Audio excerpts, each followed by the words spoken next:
Hi everyone and welcome to the captain. तो बच्चों कैसे हो आप सब भाई। इस वीडियो में मैं आप लोगों के साथ बात करने वाला हूँ कुछ 5 टिप्स के बारे में, ताकि आप अभी भी 200 में से 200 स्कोर कर सको। देखो टाइम बहुत ज़्यादा कम बचा है, 10 से 12 दिन ही बचे हैं। क्या अभी भी 200 में से 200 नंबर आ सकते हैं? तो हाँ भाई, 200 में से 200 नंबर आ सकते हैं, लेकिन उसके लिए कुछ टर्म्स एंड कंडीशंस हैं।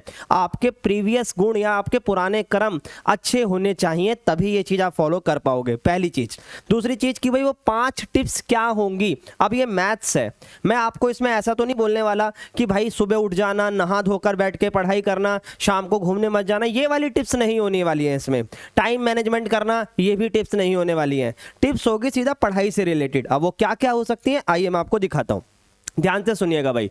सबसे पहले आपको किसी भी टॉपिक की ना कॉन्सेप्चुअल नॉलेज लेनी पड़ेगी। मतलब अगर आप रिलेशन एंड फंक्शन को शुरू कर रहे हो तो सबसे पहले आप उस टॉपिक को ना हाईलाइट करके कि 1 क्या होता है, ऑन 2 क्या होता है, इस तरीके से। एप्लीकेशन ऑफ डेरिवेटिव शुरू कर रहे हो तो इंक्रीजिंग एंड डिक्रीजिंग का कॉन्सेप्चुअल नॉलेज ले लो। ठीक है भाई। मान लो आपने डिलीटेड टॉपिक कोई सा पढ़ा, टेंजेंट एंड नॉर्मल, उसका कॉन्सेप्ट पढ़ लिया। अब वो पढ़ोगे कहाँ से? तो भाई देखो, अगर आपको डिलीटेड वाला पढ़ना है तो भाई आप मेरी प्लेलिस्ट से पढ़ सकते हो। जैसे ही देखो टेंजेंट एंड नॉर्मल मैंने यहाँ पर पढ़ा रखा है, और अभी बाकी चीज़ें भी पढ़ाऊंगा। तो चैनल को भाई सब्सक्राइब करके रखना और मेरे टेलीग्राम चैनल पर भी आ जाना, ताकि वहाँ पर मैं आप लोगों को जो भी अपडेट होगी वहाँ देता रहूँगा अपडेट्स, ताकि आपको चीज़ों के बारे में पता लगता रहे। और बात आती है उसके बाद बाकी चीज़ों की। सेकेंड चीज़ कि NCERT और एग्जाम्पलर ये ज़रूरी क्यों है। ध्यान से सुनना ये वाली मेरी बात कि भाई अगर आप NCERT की बात करो तो ये ज़रूरी क्यों है, क्योंकि प्रीवियस ईयर के पेपर्स को देखकर ना ये चीज़ तो क्लियर हुई है कि NCERT से अभी भी पेपर में क्वेश्चन बन रहा है। अब ये बनता कैसे है भाई, आपने NCERT में मान लो बेस थ्योरम पढ़ी थी, है ना। अब बेस थ्योरम तो काफ़ी बड़ी होती है, सॉल्व करने में टाइम लगता है, तो उसको MCQ बेसिस में कन्वर्ट करके दिया जाता है।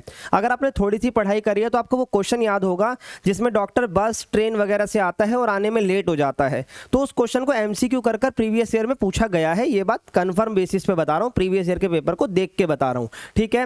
पहली चीज, क्या एग्जाम्पलर करना भी जरूरी है? भाई एग्जाम्पलर पूरा जरूरी नहीं है, इसके अंदर ना जो MCQ क्वेश्चन है वो काफी जरूरी होते हैं, और कई बार NTA ने सीधा वहां से क्वेश्चन उठाकर भी यहां डाला है। तो एग्जाम्पलर के MCQs को जरूर देख लेना। और अगर आप ये सब आपको एक जगह पर चाहिए, इसके सारे फिक्स सॉल्यूशन चाहिए, मिल जाए, तो भाई वो भी मैंने अवेलेबल कर रखे हैं। अगर आप प्लेलिस्ट में आओगे तो ये वाली वीडियो देखना आप।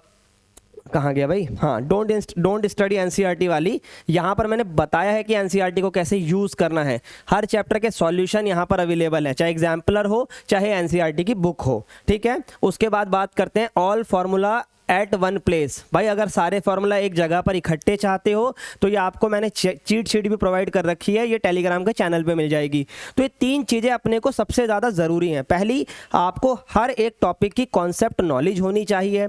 दूसरा, NCERT एग्जाम्पलर पे कमांड होनी चाहिए, और एग्जाम्पलर के कम से कम MCQs पे कमांड होनी चाहिए।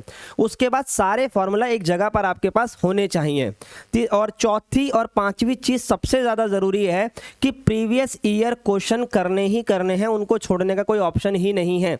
अगर प्रीवियस ईयर क्वेश्चन आपको नहीं मिल रहे हैं, कैसे करने हैं, तो उसके लिए कमेंट करो ताकि मैं वो भी अवेलेबल करवाऊं। बाकी जितने भी प्रीवियस ईयर पेपर्स हुए हैं, जितने भी आपको मिल पा रहे हैं, कुछ ना कुछ तो मैं टॉप की अगर बात करूं तो ये मेरी सीरीज दे सकते हो। मैं यहाँ पर यही करवा रहा हूँ, top 200 PYQ, top 200 PYQ, top. मतलब यहाँ पर ना 200 क्वेश्चन से ज़्यादा मैं डिस्कस करने वाला हूँ through out the all chapter. उसके बाद बात आती है मॉक टेस्ट की। तो देखो भाई, अब अगर 10 दिन बचे हैं ना, 10 डेज, तो कम से कम आप लोगों से रिक्वेस्ट होगी कि आप 5 मॉक्स तो कम से कम कर जाओ। अगर आप कर सकते हो तो डेली एक मॉक लगाओ, नहीं कर सकते तो कोई बात नहीं, 2 दिन में एक मॉक तो लगाना ही लगाना है। क्योंकि मॉक लगाने से आप ना एक टाइम पीरियड में बंधते हो और वो पेपर की स्पीड आपकी कन्वर्ट होती है। तो कम से कम 5 मॉक जरूर लगाओ 10 दिन के अंदर। अब इन सब के साथ एक बोनस टिप मैं आपको देना चाहूंगा कि जो इररेलेवेंट टॉपिक्स हैं, जो इररेलेवेंट टॉपिक हैं, उसको मत करो। ये बात याद रखना। अब जैसे मैं आपको इरेलेवेंट टॉपिक बताऊं, रेट ऑफ चेंज है। अगर आपने 12th में पढ़ रखा है तो अभी उसको इग्नोर कर सकते हो, क्योंकि थोड़ा बहुत ही उसमें से पूछा जा रहा है, ना के बराबर ही समझ लो। और कोई टॉपिक उठा लो जो आपको सीधा आता है और वो दिख रहा है, यार ये तो मुझे पता है कि उस पर टाइम वेस्ट क्यों करना है।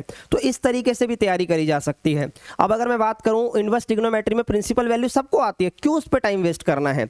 तो इरेलेवेंट टॉपिक्स को छोड़ते चलो और बाकी चीज़ों को पढ़ते चलो। अब इसके साथ आप डिलीटेड टॉपिक पढ़ रहे होंगे, तो भाई डिलीटेड भी सारे नहीं पढ़ने हैं, उसमें भी कुछ रेलेवेंट टॉपिक पढ़ने हैं, इसी प्लेलिस्ट में जाना, आपको डिलीटेड टॉपिक के बारे में भी वीडियो मिल जाएगी। किसी और डाउट से या किसी भी और चीज़ से रिलेटेड आप वीडियो चाहते हो तो कमेंट करो, और किसी भी प्रकार का डाउट हो तो टेलीग्राम के चैनल पे आके पूछो। I hope you will follow this 5 tips and score 200 out of 200 in the CUET 2024। Bye bye and take care guys.